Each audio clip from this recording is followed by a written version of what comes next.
प्रणाम आत्मीय भाइयों एवं बहनों। आशा है आप स्वस्थ होंगे, व्यस्त होंगे, मस्त होंगे, स्वाध्याय सत्संग कर रहे होंगे, दैनिक दिनचर्या नियमित होगी। साथियों, इसी दिनचर्या को व्यवस्थित और समयबद्ध करने के लिए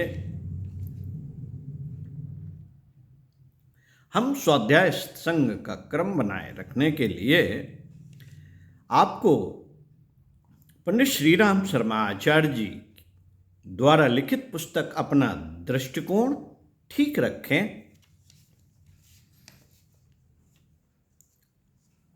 पृष्ठ 17 से भौतिक एवं आध्यात्मिक दृष्टिकोण पढ़कर सुनाते हैं।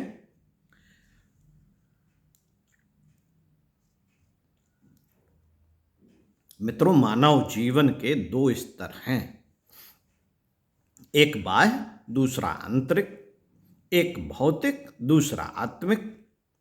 इनमें से जिनकी प्रधानता होती है उसी के अनुसार जीवन का स्वरूप बनता है। भौतिकवादी जीवन भौतिक स्थूल दृष्टिकोण का फल है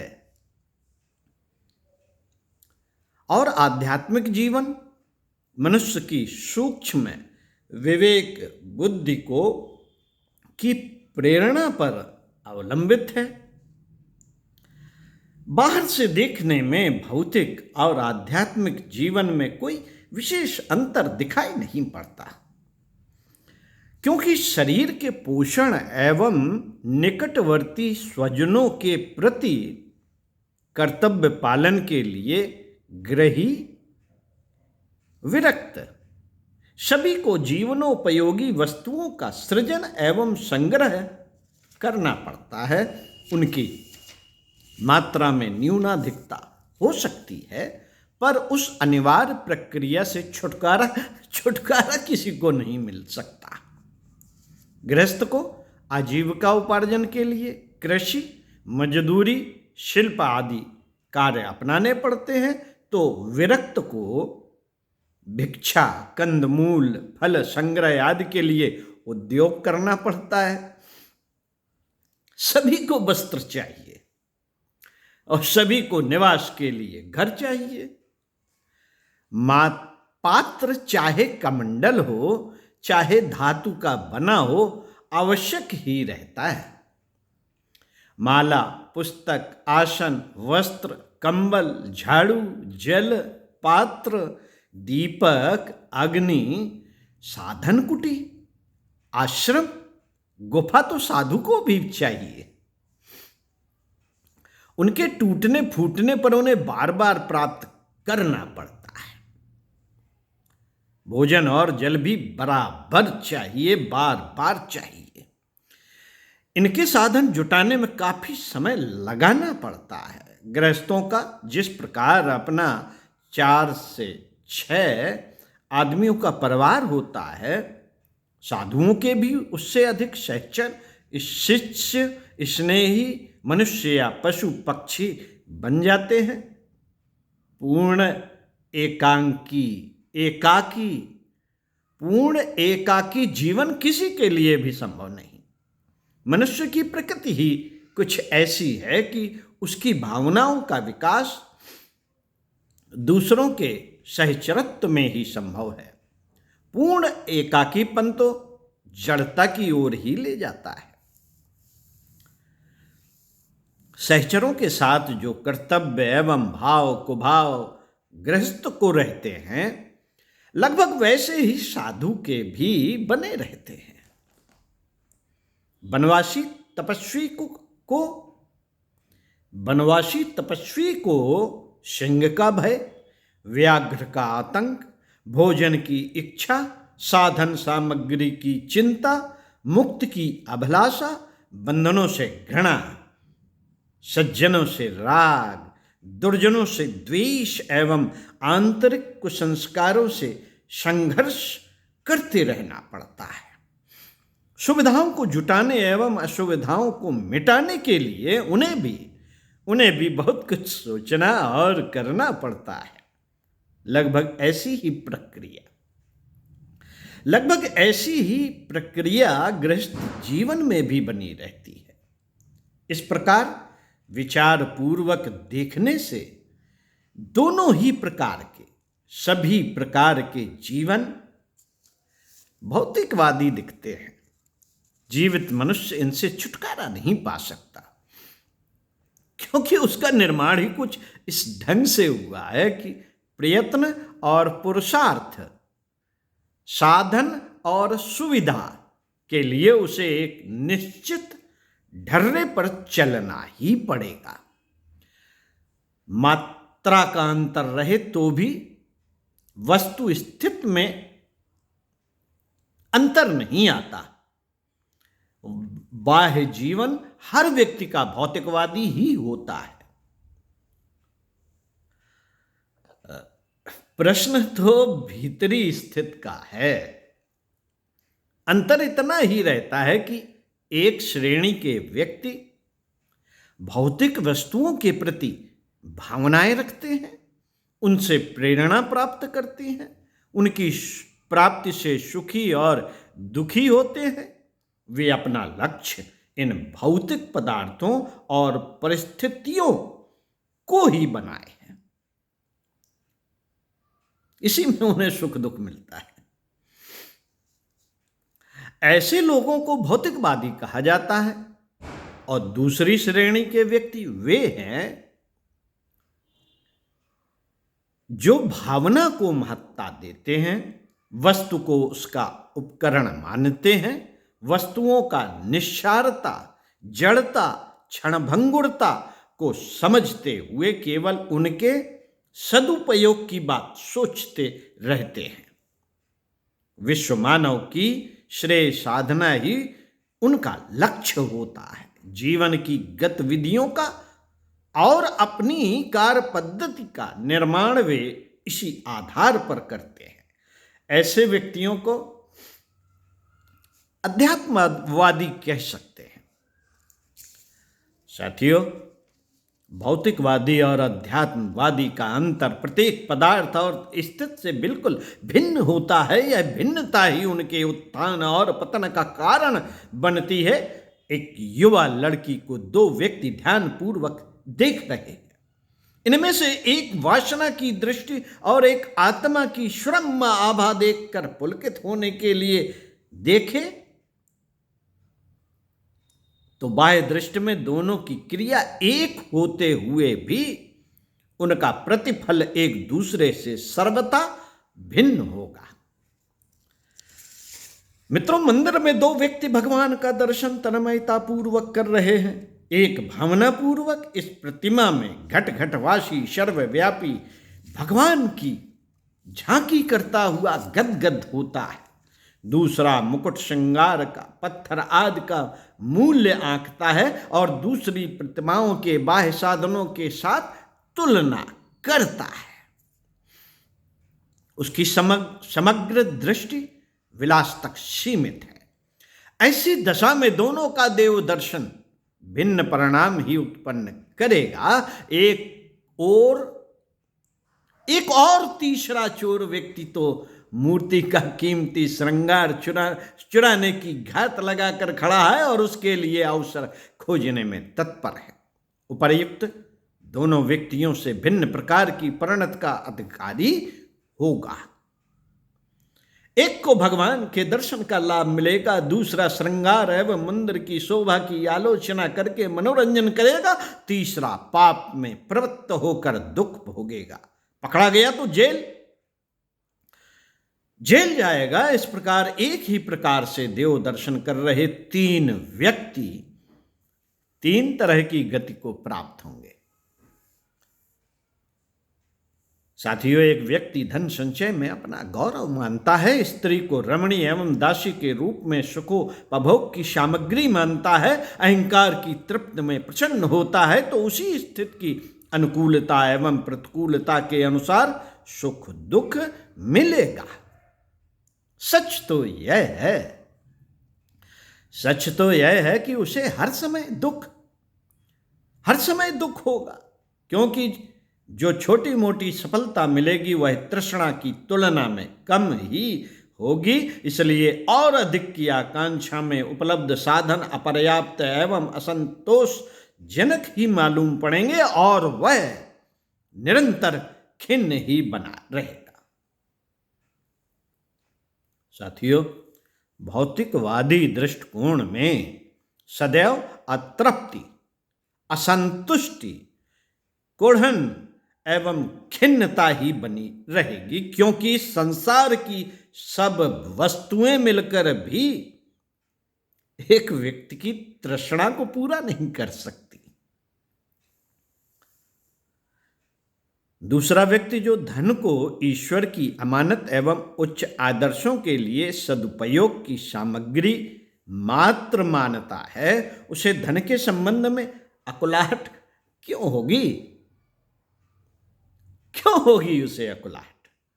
उचित साधनों से जितना कमाया जा सकता है उतने का श्रेष्ठतम सदुपयोग करने लेने की कला यदि हो तो थोड़े पैसे में भी उतना आनंद एवं सत्परिणाम प्राप्त किया जाता है जितना धन कुबेरों के लिए भी संभव नहीं हो सकता। संसार के इतिहास में जगमगाते हुए महापुरुषों में से अधिकांश निर्धन श्रेणी के थे।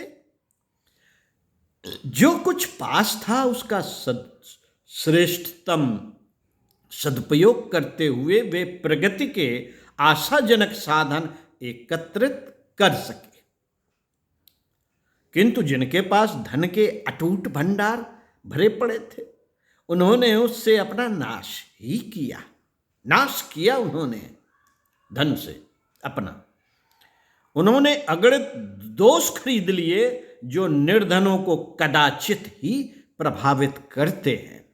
अविवेकी धनवान जितनी तेजी से अपना और समस्त संसार का नाश करते हैं उतना अविवेकी निर्धन नहीं कर पाता। इन बातों पर विचार करते हुए अध्यात्मवादी दृष्टिकोण वाला व्यक्ति जिस उचित मार्ग से काम कर सकता है उतने का सदुपयोग करते हुए सुखी रहता है। वह यह सोच भी नहीं पाता कि धन का जमा होना न होना भी किसी के गौरव को घटाने बढ़ाने का कारण बन सकता है। नारी के प्रति माता बहन और पुत्री के प्रति माता बहन और पुत्री की पवित्र भावनाएं रखने वाला व्यक्ति कितना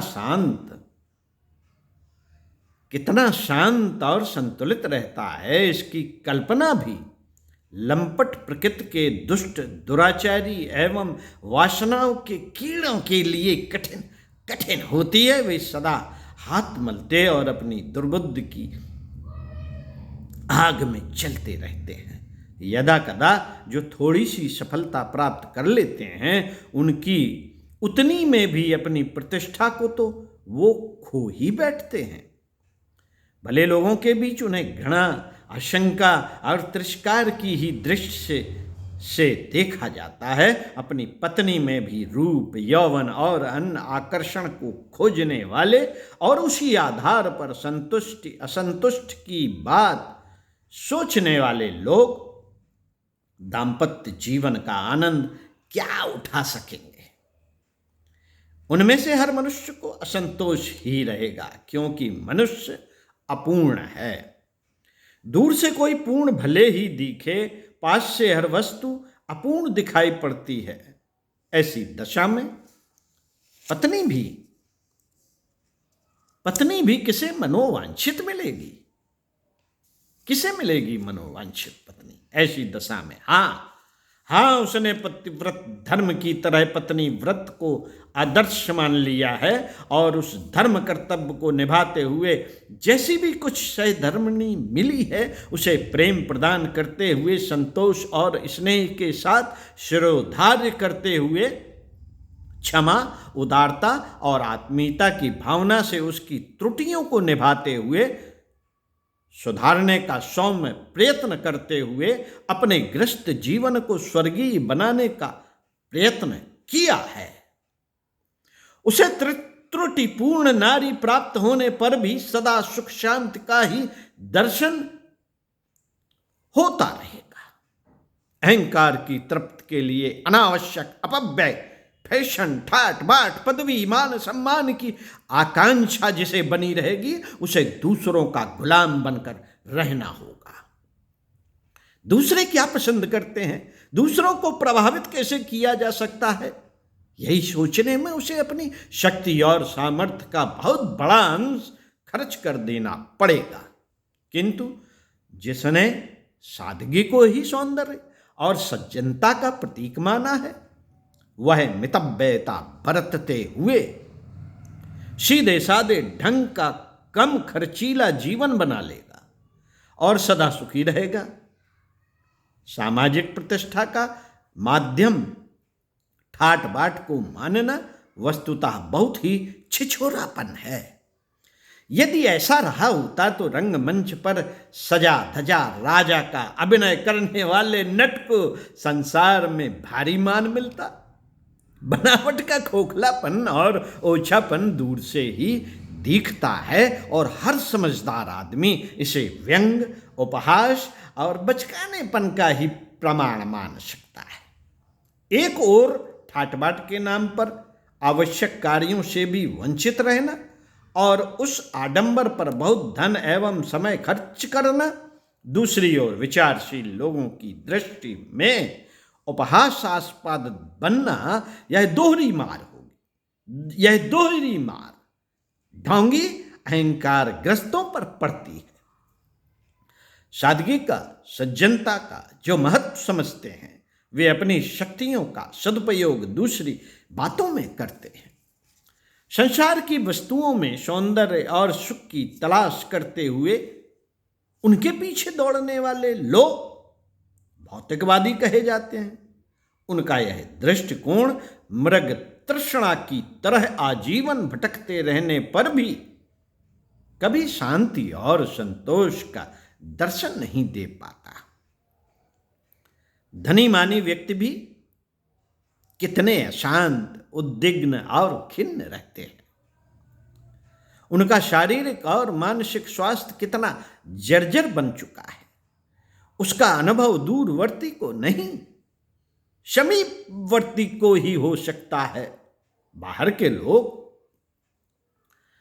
उनका ठाट बाट देखकर यह कल्पना करते हैं कि ये लोग सुखी होंगे, पर सच बात यह है कि जिस मार्ग पर वे चल रहे हैं उसमें जीवन का निरर्थक अपव्यय हो जाने के अतिरिक्त लाभ कुछ भी नहीं मिलता।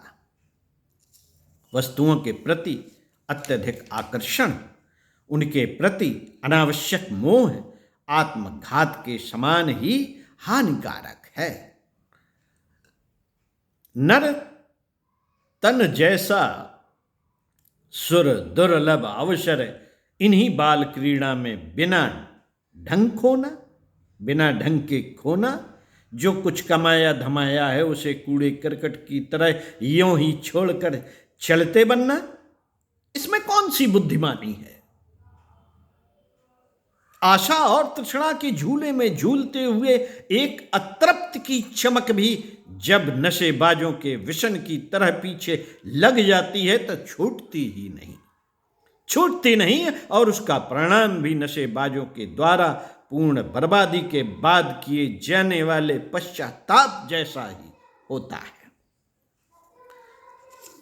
मित्रों, हमें भली प्रकार यह समझ लेना चाहिए कि सुख पदार्थों में नहीं, भावनाओं में सन्निहित है। भावनाओं को जितना ऊंचा उठाया जाएगा, जितना परिष्कृत किया जाएगा, जितना आदर स्वाद का पुट दिया जाएगा, उतनी ही आध्यात्मिकता बढ़ेगी और उस आध्यात्मवादी दृष्टिकोण के आधार पर हर वस्तु सुंदर, सुरम्य एवं आनंददायक दृष्टिगोचर होने लगेगी।